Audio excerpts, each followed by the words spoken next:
Donc, première partie, revenir brièvement sur le rôle des conséquences dans l'ABC.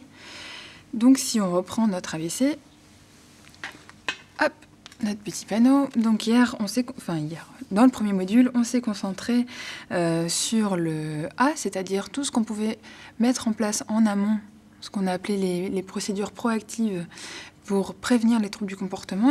Et dans ce second module, on se concentre sur le C, les conséquences, tout ce qu'on va mettre en place en aval, après l'apparition du trouble du comportement, pour faire en sorte que, à l'avenir, il ne se reproduise plus ou moins.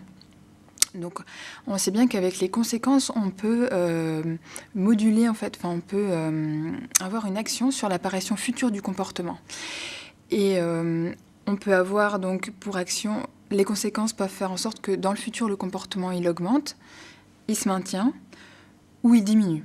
Et notre but, bien sûr, dans le cadre des troubles du comportement, c'est de mettre en place des conséquences pour que le comportement diminue.